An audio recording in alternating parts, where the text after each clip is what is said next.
चलते हैं उस ग्रह योग के तरफ। कौन सा है ये योग, किस स्थिति में ऐसी स्थिति, किस स्थिति में, किस योग की स्थिति में यह बनता है? जब पिता और पुत्र के बीच मतभेद प्रारंभ हो जाए, लड़ाई झगड़े की स्थिति उत्पन्न हो जाए।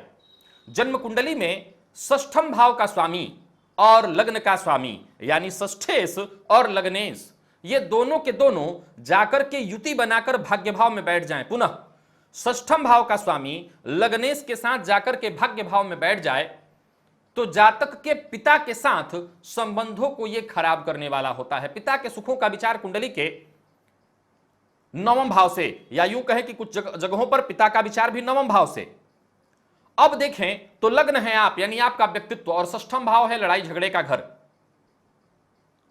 अब देखा जाए तो षष्ठम पति जाकर के जिस भाव में बैठेंगे उस भाव में कलह की स्थिति उत्पन्न करेंगे। तो आपके साथ यानी आपके व्यक्तित्व के साथ, आपके साथ भाग्य भाव में, पिता के सुखों के भाव में जाकर षष्ठम पति बैठ जाएं तो पिता के साथ संबंधों को सर्वदा के लिए खराब करके रख देते हैं।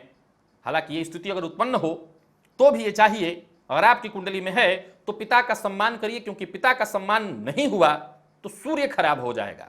और जन्म कुंडली में अगर सूर्य खराब हो जाए तो फिर चाहे कितने भी ग्रह बल क्यों न बली हों, सूर्य एकमात्र नैसर्गिक बलि ग्रह हैं, उनके बलाबल के साथ ही जन्म कुंडली का संपूर्ण फल प्राप्त किया जा सकता है। तो सूर्य का बलवान रहना अत्यंत जरूरी है। तो आप अगर ऐसी स्थिति आपकी कुंडली में है और नहीं भी है और तब भी आप पिता के साथ संबंध खराब रखते हैं तो आपको यह चाहिए कि पिता के साथ संबंधों को मधुर बनाएं।